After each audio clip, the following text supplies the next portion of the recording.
Hello, everyone, and thank you so much for joining the Williams Institute for a discussion about LGBTQ rights at the Supreme Court, what to expect in 303 Creative via Elenis. I am very excited to introduce Elana Redfield, who is the Federal Policy Director at the Williams Institute. Welcome, Elana.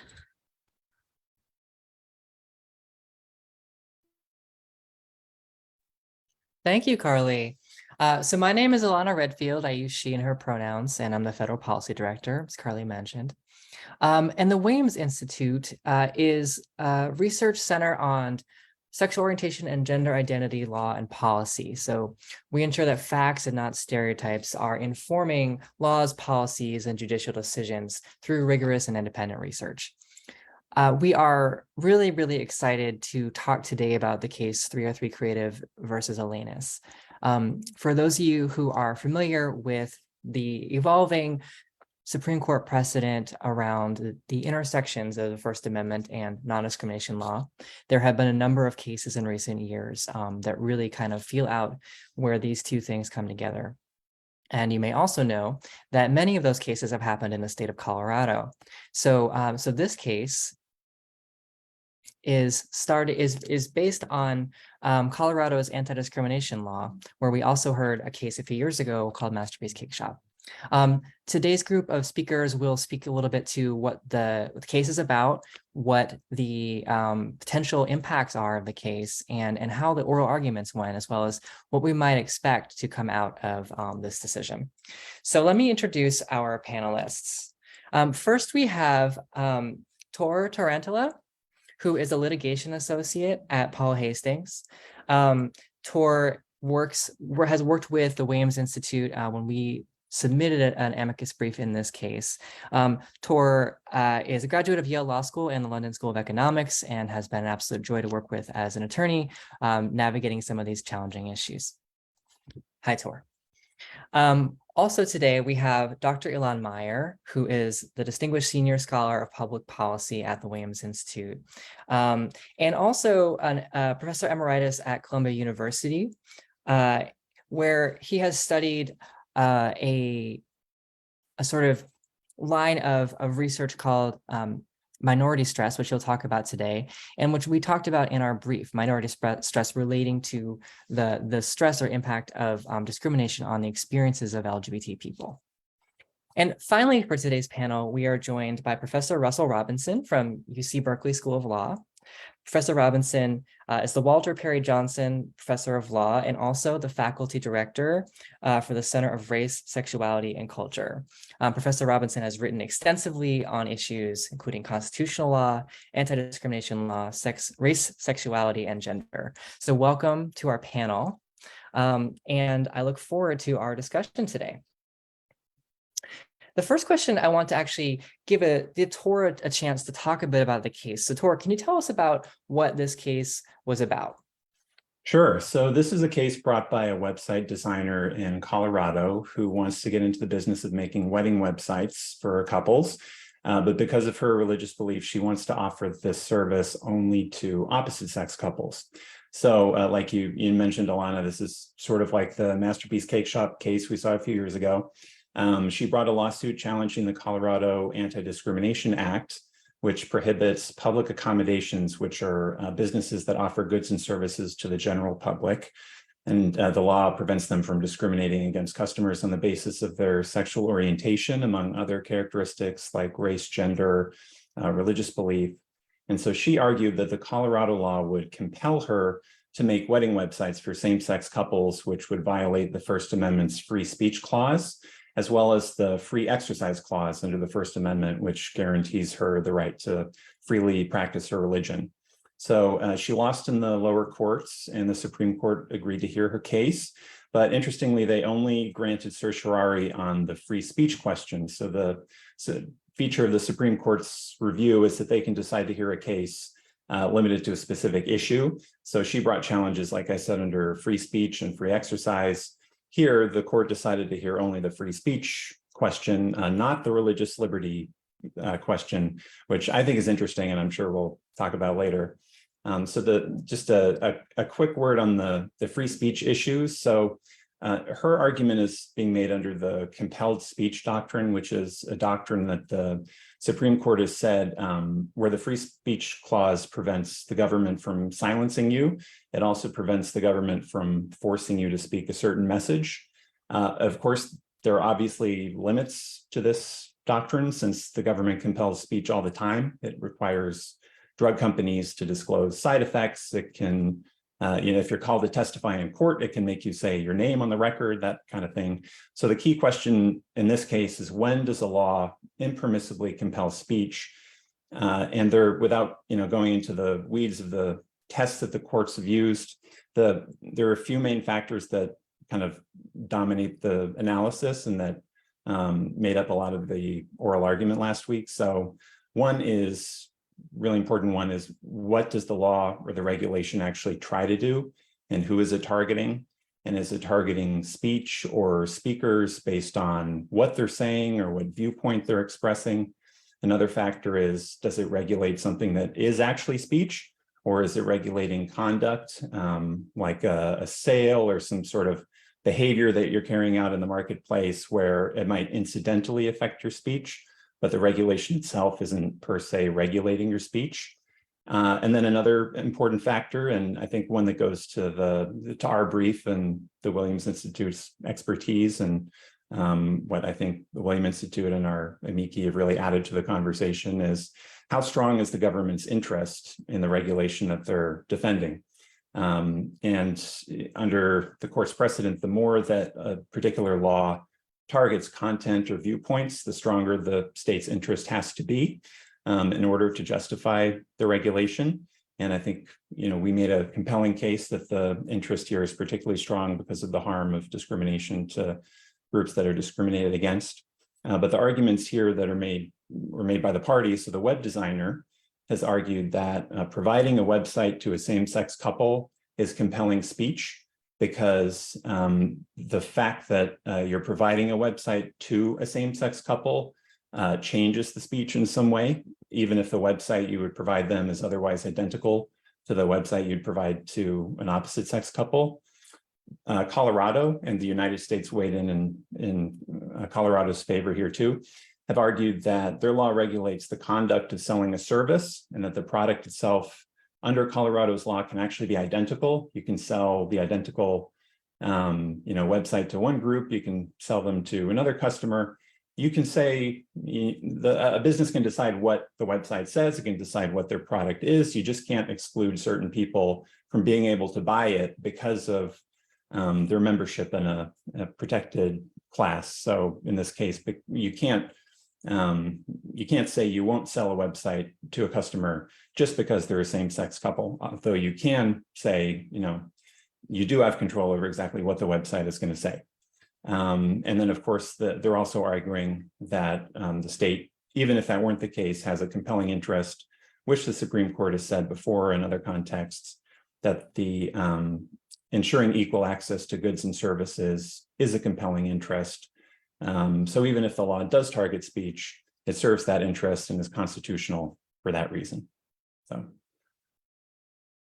well, thank you. That's a quick rundown. Yeah, that's a great rundown. And as we heard in the oral arguments, and we'll talk about this today, the justices were really exploring some of those different points with the different parties. I'm going to turn now to Ilan and ask Dr. Meyer, our brief centered on your research. As I mentioned earlier, that we use the term minority stress. So can you talk a bit about what that means, about what research you presented in the brief, and how it ties into the arguments that are at play here? Yes, thank you, Elana. I actually want to start a little broader because I feel like the case has been presented and maybe perceived by some people as much smaller than I feel it actually is. I think that it has been portrayed both by Laurie Smith, the web designer, and her lawyers, as something that is between this one woman and her religion struggles with serving LGBT couples in this case.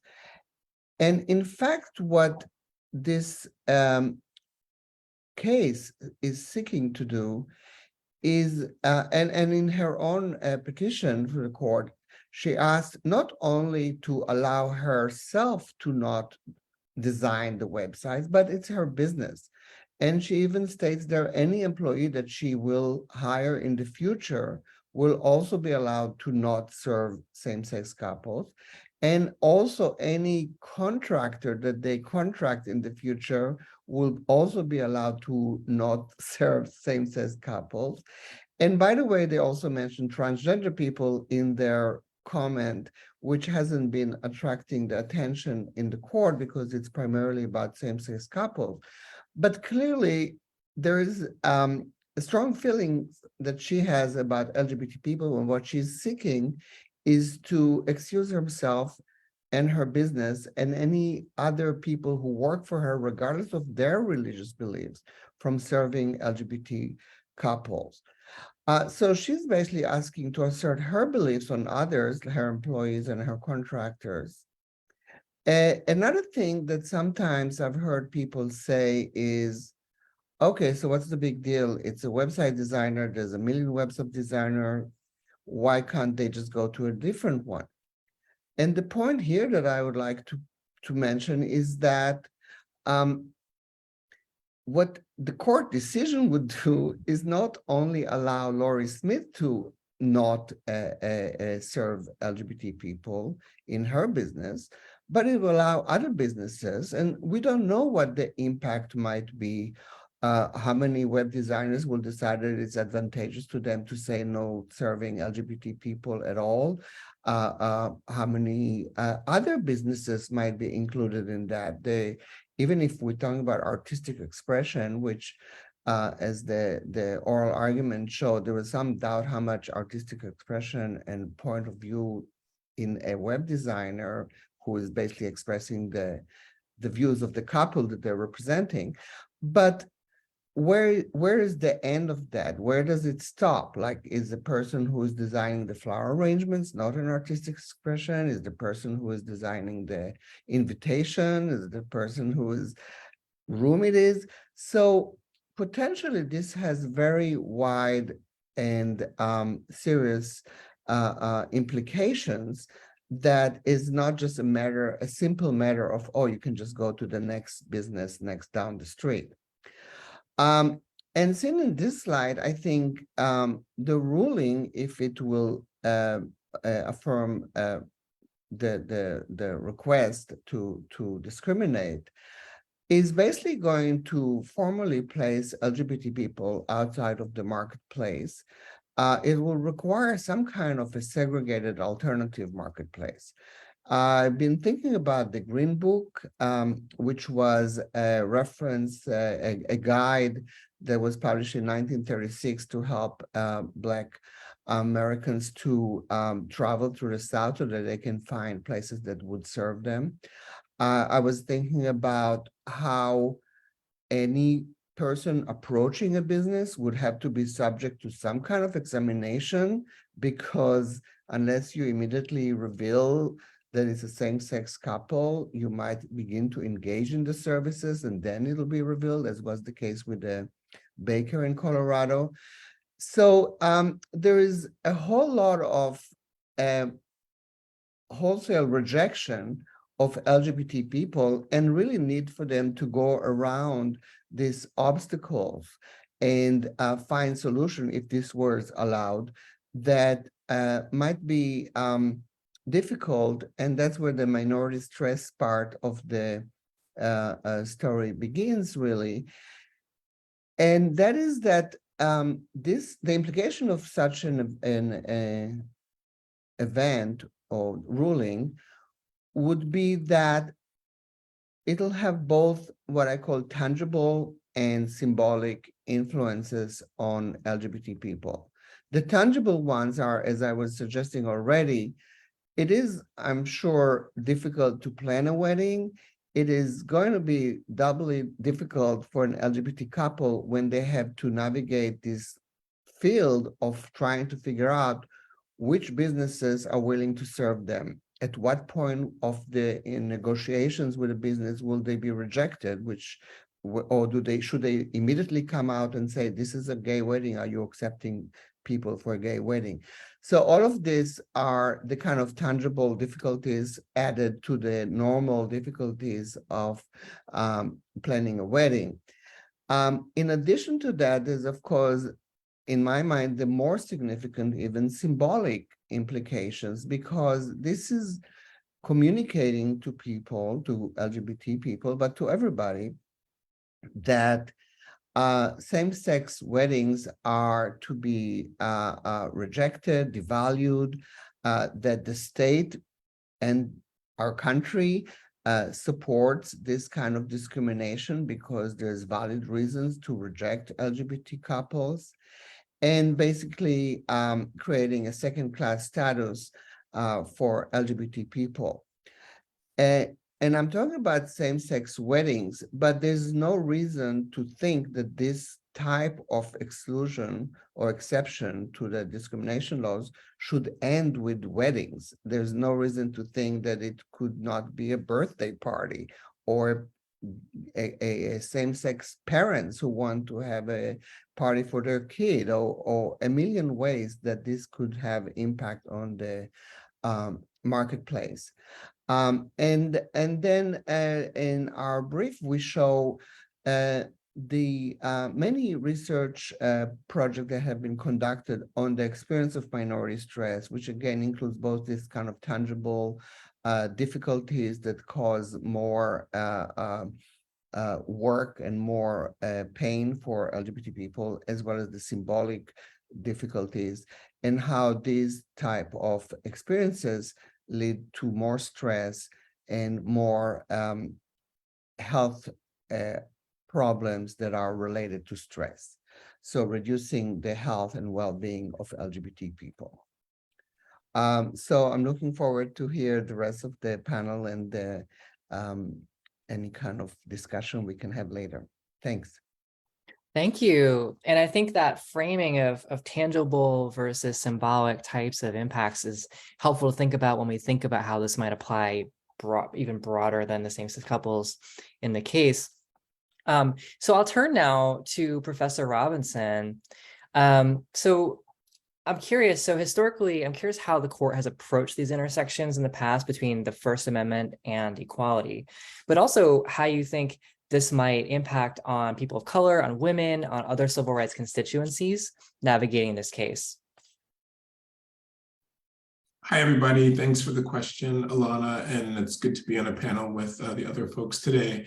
I think my comments will build on Ilan's in terms of addressing the breadth of what's at stake here for LGBTQ folks, for people of color, for women, for people who are religious, and of course, for people who live at the intersections of these groups, right? So for example, I am Black, I am gay, and I'm a progressive Christian, right? So I just want to sort of underscore that this is not a narrow case. There is a lot at stake for anyone who could face discrimination in the marketplace.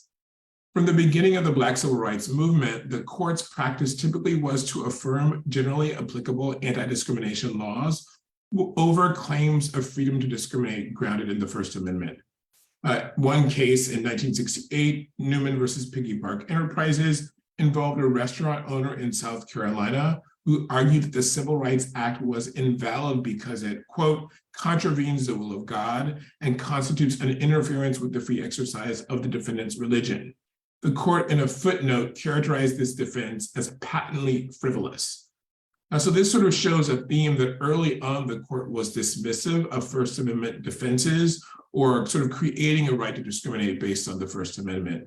In another case in 1984, in Hashan versus King and Spalding, a female associate at a corporate law firm claimed that she was denied partnership because of her sex, and this violated Title VII. The firm argued before the Supreme Court that applying Title VII to partnership decisions would infringe constitutional rights of expression or association. The court replied that, quote, invidious private discrimination has never been accorded affirmative constitutional protections. The court spent all of 2 sentences on the First Amendment defense. In another 1984 case, Roberts versus United States JCs, the court offered a more extensive framework and suggested that it would balance competing constitutional interests. In Roberts, the court assessed whether a state anti-discrimination law that mandated access to places of public accommodation trenched upon the First Amendment right of association. United States JCs, a nonprofit civic organization formerly called a Chamber of Commerce, argued that the admission of women would change the content of its speech. The Roberts majority respected the relationship between the right of association and speech. It did not discount those rights as being relevant, but it ultimately concluded that any abridgment of the JC's speech interest was justified by the state's compelling interest in prohibiting gender discrimination. It said, quote, acts of invidious discrimination in the distribution of publicly available goods, services, and other advantages cause unique evils that government has a compelling interest to prevent wholly apart from the point of view such conduct may transmit. But then the record becomes more complex when we get to the 90s and the aughts. And here we see the court being more skeptical of equality interests when LGBT rights are pitted against a First Amendment claim. And these cases, I think, are really difficult to reconcile with the earlier cases.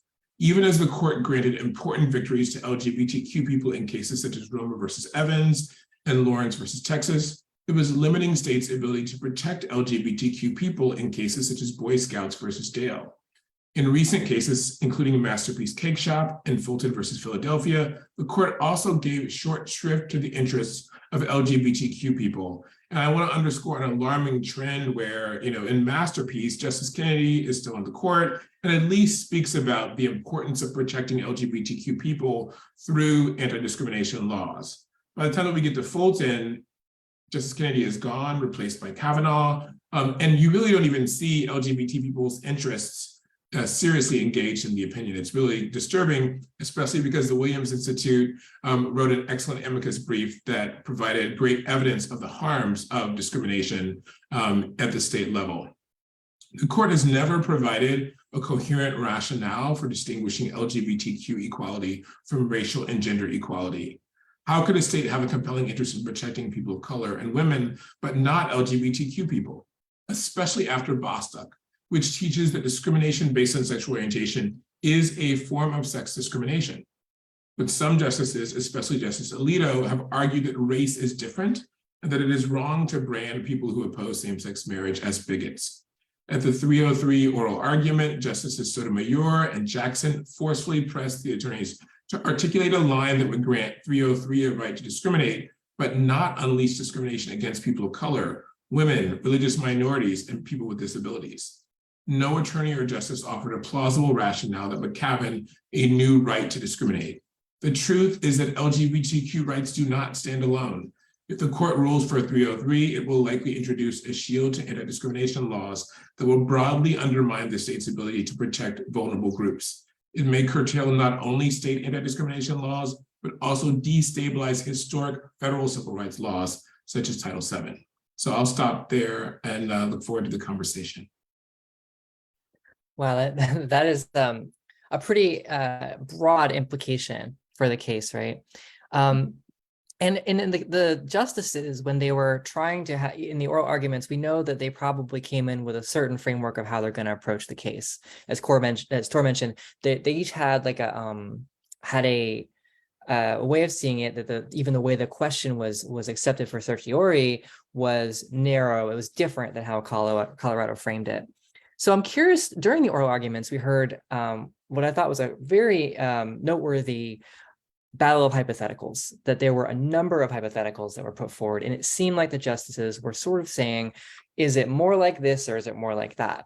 And even though the hypotheticals did tend to vary depending on who was asking them, I do think that there was a lot of different ideas were circulated. So I'm wondering if the panel could speak a little bit to how the justices were approaching this problem in the oral arguments, and if you want to say a bit more about some of those hypotheticals.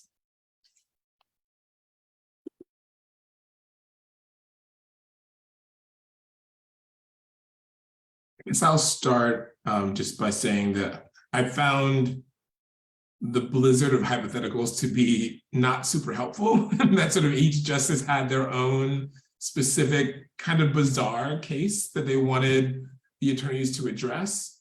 And so it just felt like the thread got lost because there was just all these hypotheticals being batted around. But I will say I noticed that there was a difference in terms of, for the conservative justices, they seem to be pushing hypotheticals in which the liberal party, right, LGBTQ folks, for example, were the ones who would want to discriminate. Justice Barrett, for example, talked about an imaginary LGBT group, I think a newspaper that wanted to publish only same-sex marriage announcements and not different-sex marriage for Pride Month. And so it just seemed like a reach. And I think that some of these arguments were trying to suggest that the law is neutral, and it's sort of like, hey, even if we give this right to discriminate to Laurie Smith, that LGBTQ folks will also have the right to discriminate. So it's equal, right? And we know that the problem of discrimination is not equally experienced across groups, right? That sort of different sex couples who can't be featured in a queer magazine for Pride Month, like that's first of all an imaginary category. And secondly, the harm does not compare to the harm that LGBTQ people would experience from discrimination in the market. Thank you. Yeah, and Tor or Ilan, did you have some impressions from those discussions?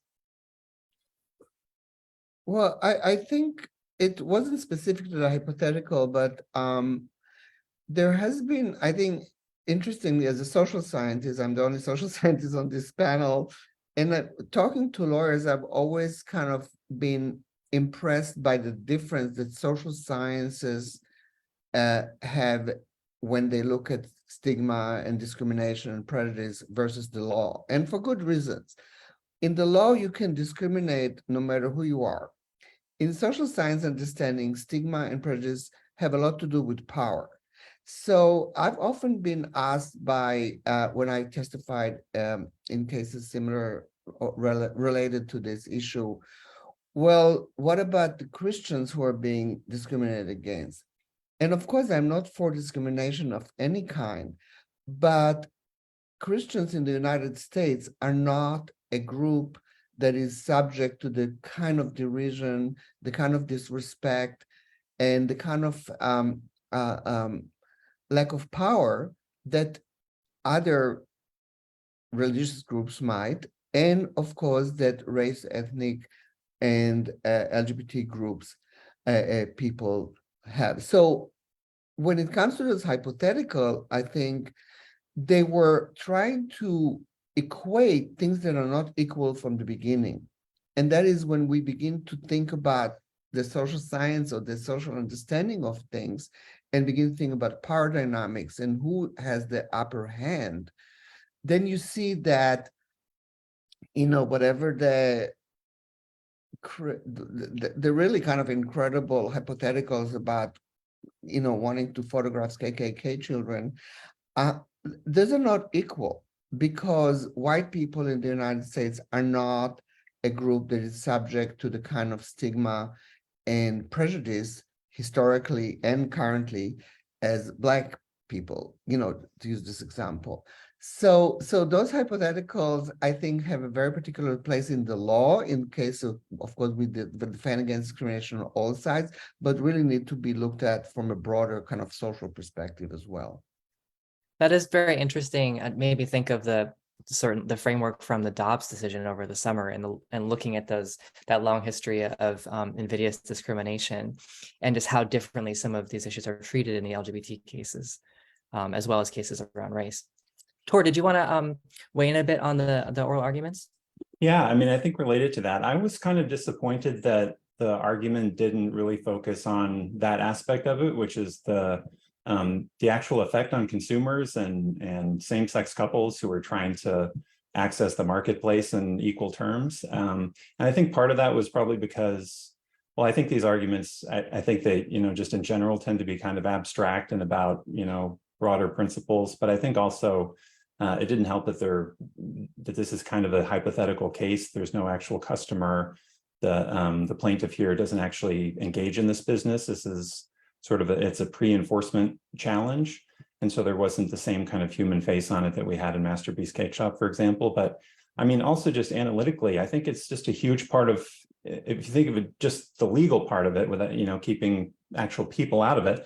I mean, it's a huge part of the analysis that whether the state's interest is actually compelling, how compelling it is, and just, I mean, even if you don't have a human face on a controversy like this, I mean, it's important to actually appreciate and, understand what the state's interest is here, and to talk about that, I think, in concrete terms, which I think the lawyers for Colorado and the United States both tried to do. But yeah, I think a lot of these hypotheticals focused on the actual conduct that it applied to and the interests of the vendor rather than the interests of the consumer, which I think was unfortunate. Yeah, I wanted to ask a question about that of Tor and Russell, maybe. So, yeah, I noticed too. Of course, our brief has all to do with that aspect, that side of the equation, and which is the harm, which has to do with the state interest, of course.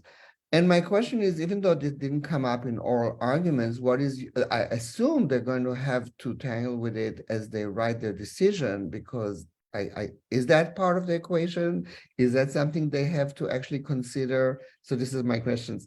And if it is, and if they have to consider that, how much weight do you think they need to, and how much weight do you think they will put into that side of the equation?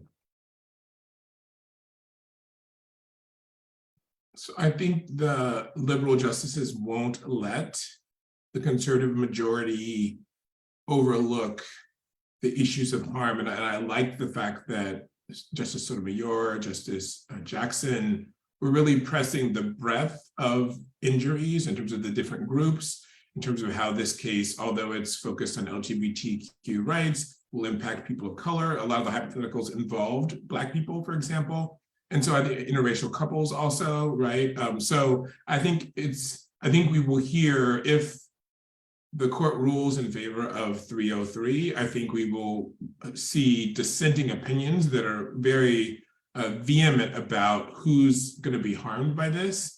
And I would expect that then the majority will try to respond to that and say, oh, no, this is not about racism, or no, this is not about, so for example, one distinction which could very well carry the day is the claim that this is discrimination. It's not status discrimination. It's not discrimination against LGBTQ people. It's based on the conduct of marrying, right? And so this is not really going to harm LGBTQ people in general. And so I think that's the sort of distinction that you'll probably see the majority, if they prevail, try to offer to say this is not endangering everybody. And then you'll see the dissent respond, oh, don't buy that. That actually does harm everybody. And the court has suggested that in Obergefell and elsewhere, that sort of, for a same-sex partnership, that is core to the identity of an LGBTQ person, right? It's not something on the side. It's not something that you can bracket and say, oh, that's just some side conduct, right? It's going to be hard to do that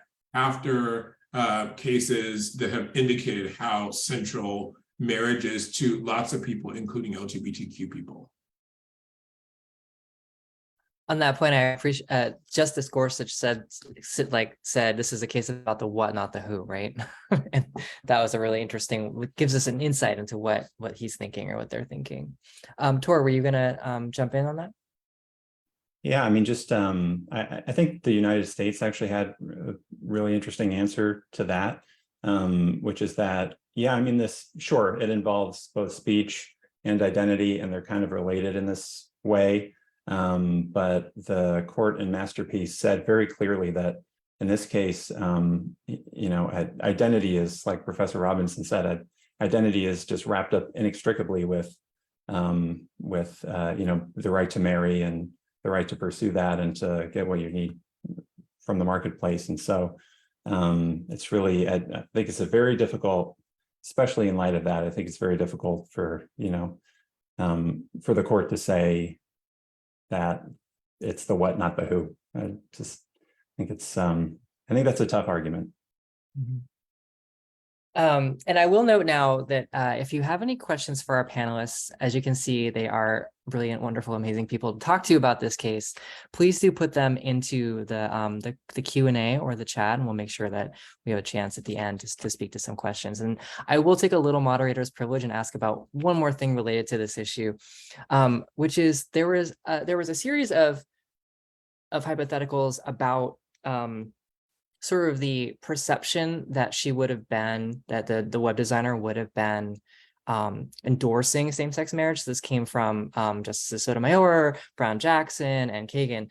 This discussion around, like, if you make a website, is that really saying that you endorse the contents of the website? And they brought up, and the U.S. attorney especially discussed this case, Fair versus Rumsfeld, which was about law school recruiting. And basically in that case, they looked at whether there was a free speech violation around the military, which at the time banned LGBT people from serving. They were recruiting in law schools and they were required to recruit. So there was a challenge there around that. And the court basically said there's not a First Amendment violation in that kind of situation, because no one would perceive that to be an endorsement of the military, right? If the school is just allowing them to be using their physical space, which I think seems a little similar to a web space or other kind of structure. And the justices talked a bit about this. I'm wondering if you have thoughts on that framing and whether we might see anything like that in the decisions.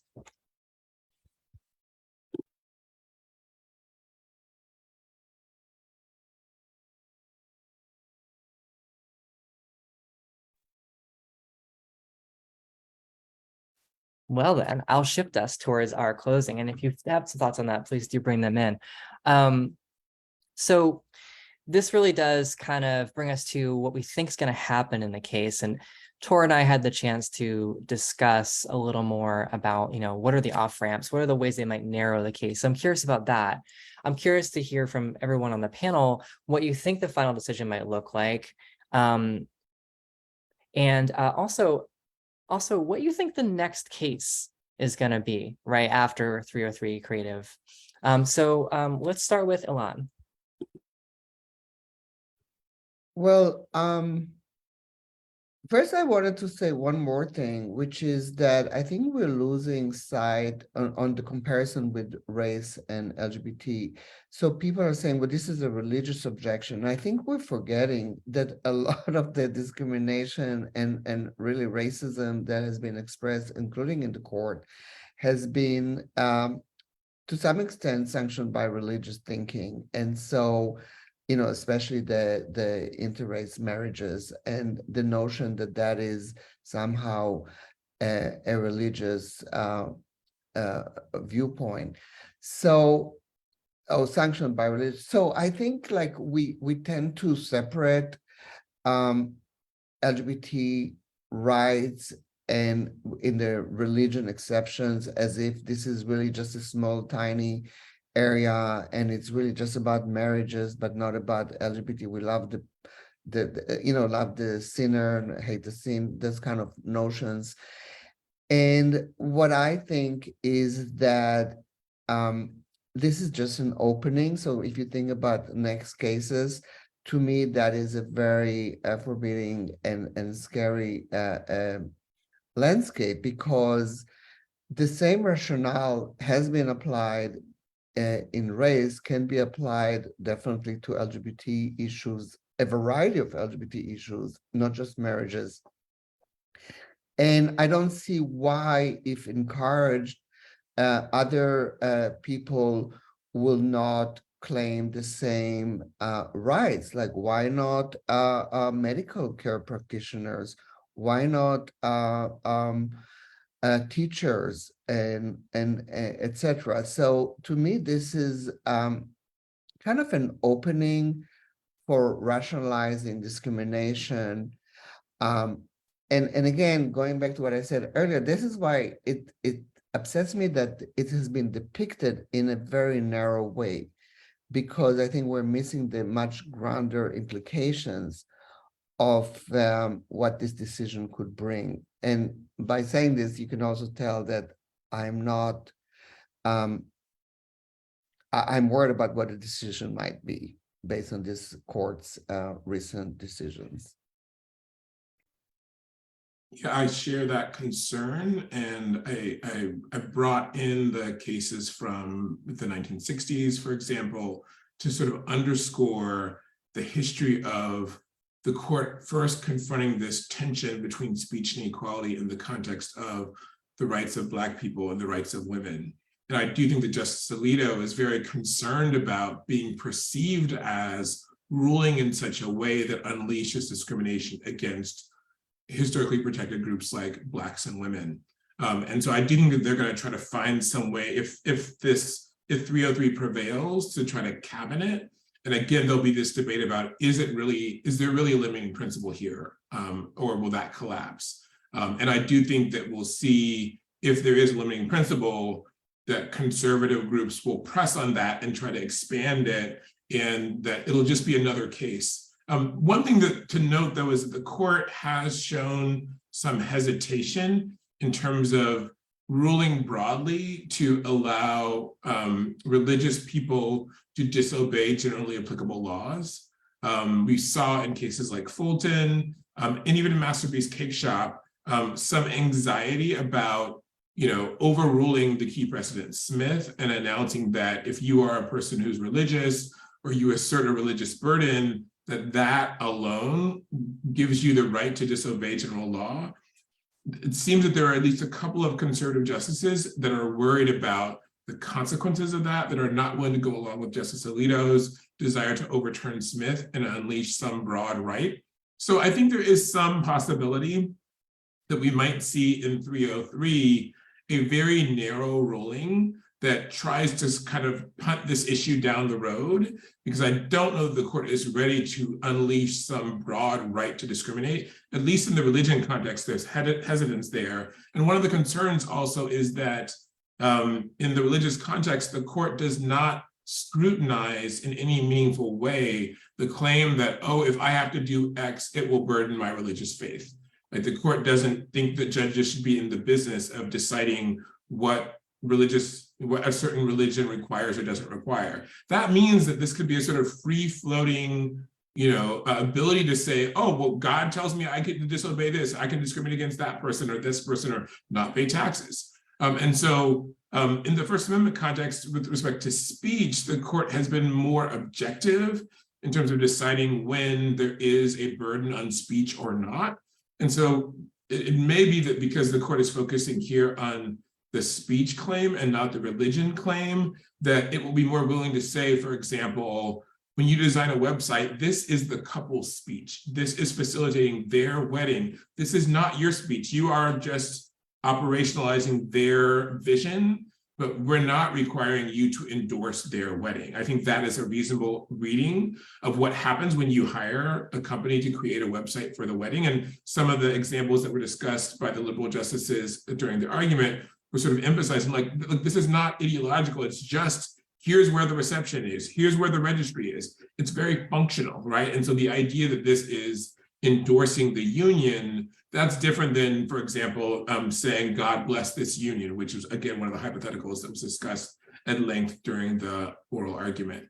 So there might be some hope for a ruling that says, at least insofar as a website is simply providing facts about how this wedding is going to take place, where it is, that's not ideological in content, and that sort of compelled speech is not a burden, at least when we take into account the equality interests.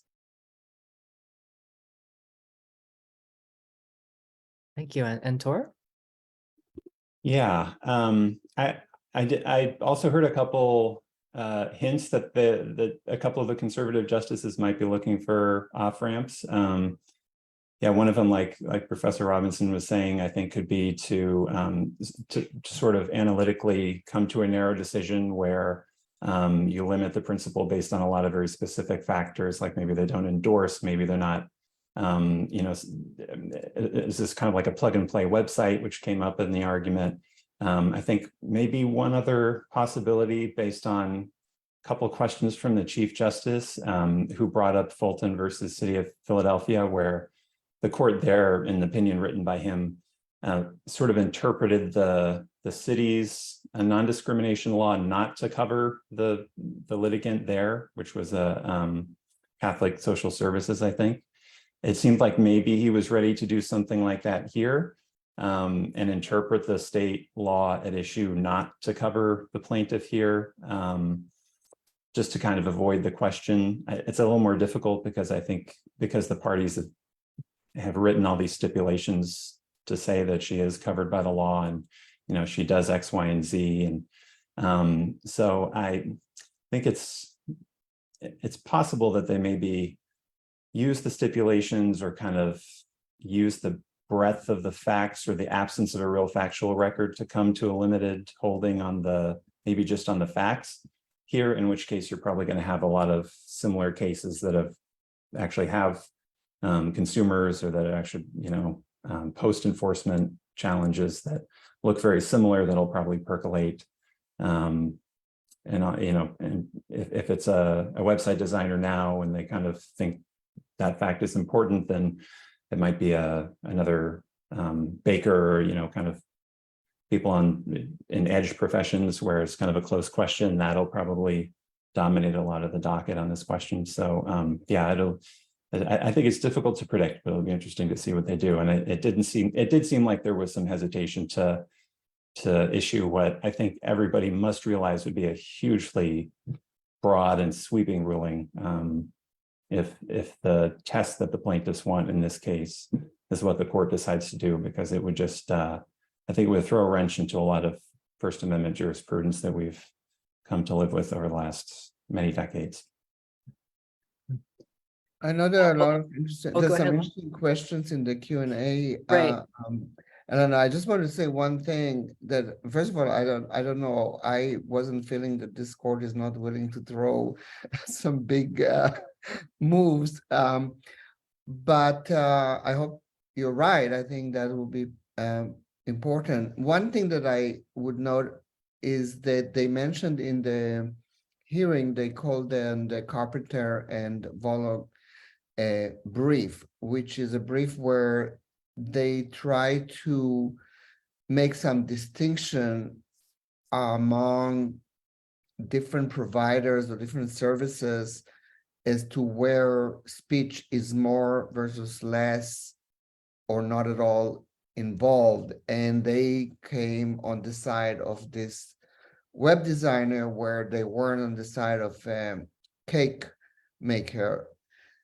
So I was kind of feeling that's something that the court would try to maybe weave some kind of line or create some kind of line there, which to me is not a very satisfying thing, because again, if you're a business, you're selling a product, but I wonder what you thought about that as a way of distinguishing the speech elements of the claim here.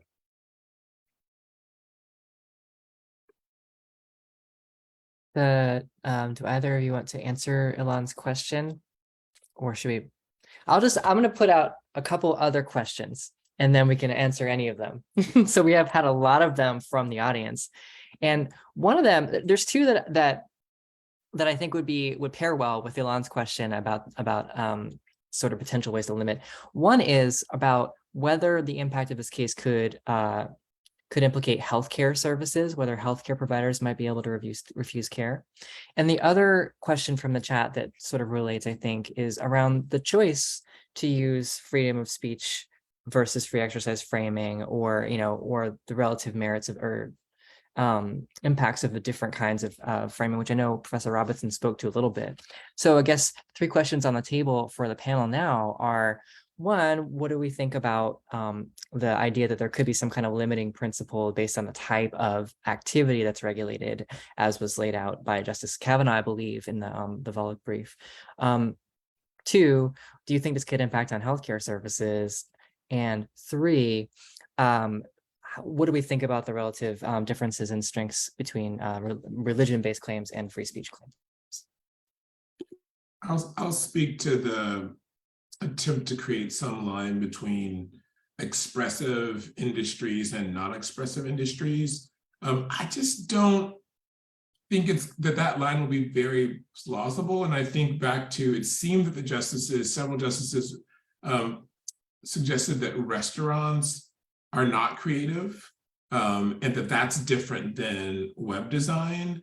But I mean, if you go to certainly fine dining restaurants and just reading the descriptions of the meals, right? And the chefs, who are famous often, right? Like they're definitely describing that whole experience as creative in nature, to the design of the restaurant, to the menu, to the food itself.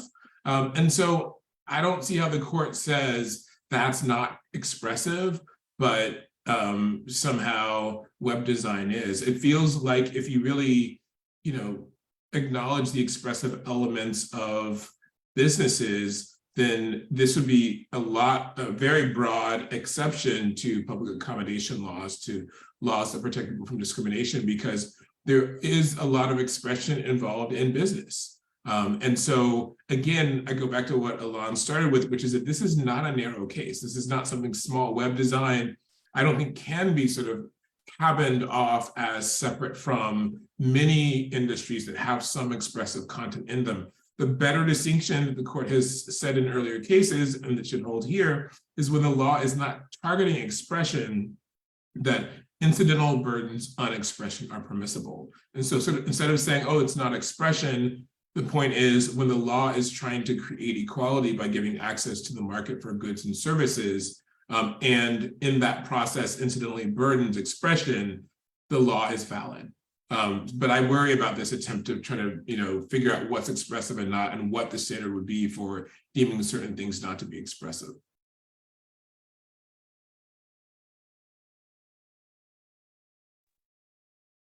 Thank you. And Tor or Ilan, do you want to answer any of the questions? For example, Tor, go ahead. No, I was just going to add to that a little bit. And I mean, I think this kind of points up why it's so important to not, and I mean, why the courts traditionally, you can't just focus on one end of the scale. You have to look at the interest, I think, that's at stake too, which, I mean, to try to draw a line and decide this case purely based on, how much speech is involved in a wedding website of one type versus a wedding website of another type versus a wedding cake or a restaurant or something, I think it's just impossible to administer. And so, is why I think, taking account of the importance of protecting equality and access to goods has to be an important part of that equation, because otherwise, I mean, you just end up trying to draw these lines, and I think, which in a way that seems really impossible, I think. Well, we have another question I think might be really interesting to discuss here. If you're familiar with this case, it's a case around Yeshiva University, which is a religious organization, a school that did not want to allow LGBT clubs or an LGBT club to form. And that case is sort of working its way through the courts in New York now, and probably will get to a higher level of review. I'm curious if you're familiar with that case and if you have thoughts about it.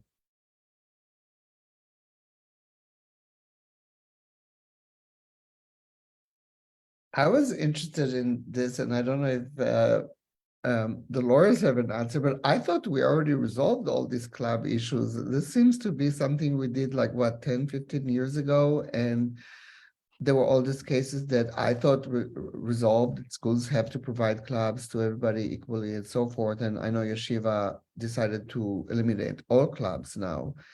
But I was actually surprised by this case, and I wonder if you have any thoughts about why this case is coming up now, and whether it's because they're saying the Supreme Court is more receptive to those kind of things again.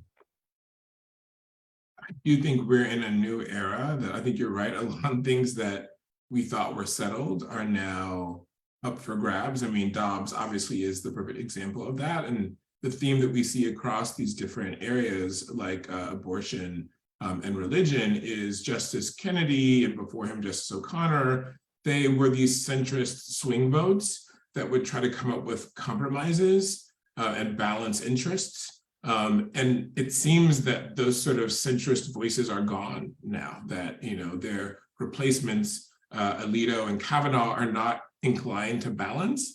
And so I think we should be concerned about the Yeshiva case because it suggests that at least some of the justices are interested in discarding precedents like Christian Legal Society versus Martinez, which had said that, this is not a First Amendment problem. So I do think with this court, the question in general is how quickly will they overturn precedent? Obviously, with the affirmative action cases that are on the docket this term, it's another question of, is Grutter going to survive, right? And so I think there's going to be a debate behind the scenes among the justices about how far to go. And then again, what's the new line, right? So if you create a right to discriminate, how will they try to cabinet it so that they're not saying that anti-discrimination laws will fall more broadly? But it's certainly a concern, like the court's intervention in the Yeshiva case suggests a special interest and that it could very well end up back at the court before long. Well, we have time for one more question, and this is one that we've touched on. All the speakers have touched on a little bit, and it also relates somewhat to the Yeshiva University case, is why the court certified only on the speech grounds, and why is this case really focused on speech versus religion, when in fact, we know that the primary argument here is really centered on religion. So I'm curious if you have any closing thoughts about that and what we think it says about the court.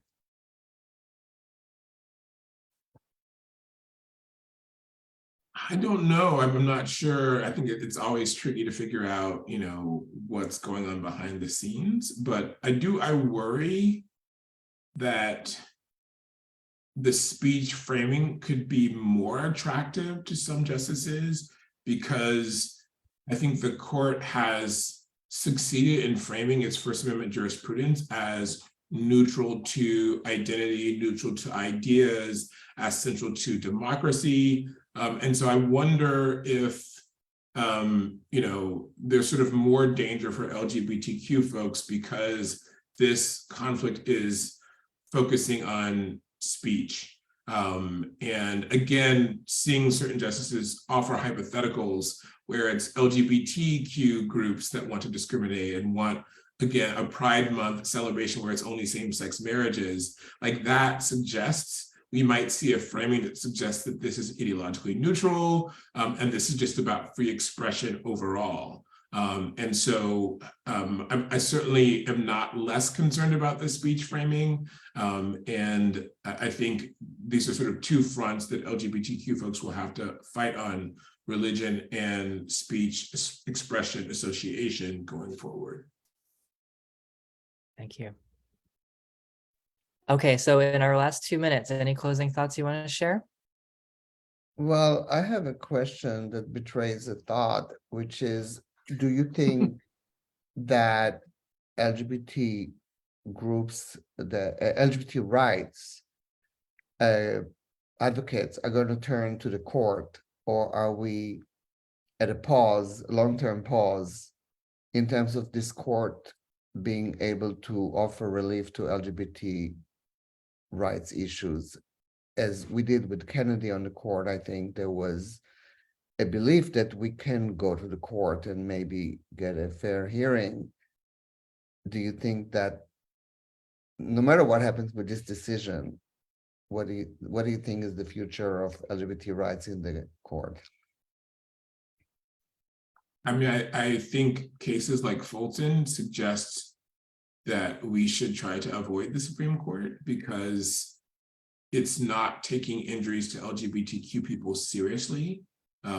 Justice Alito in particular, in his concurring opinion, suggests that this is a clash between free exercise and the hurt feelings of people on the other side. So it's not equality, it's not an interest in equal treatment. It's, oh, I'm sorry that you feel bad, but the First Amendment wins, right? And so I think in general, I would say it's best to try to avoid the court in this moment. The caveat, though, that makes it more interesting is Bostock, right? Because there you had the court ruling that Title VII protects LGBTQ people. And Carrie Franklin's excellent article, on the shadow decision points in Bostock suggests that there actually was some concern for protecting people. It wasn't pure textualism or originalism that explains the decision, but that there was some shadow commitment to protecting LGBTQ folks. So that gives me a little bit of hope and creates some drama in terms of what direction the court will take going forward. Thank you. Okay, well, thank you, Professor Robinson. Thank you, Tor, and thank you, Dr. Meyer. Really appreciate you spending an hour with us talking about this very critical case, and we look forward to seeing what happens in the decision. Thank you all. Thank you.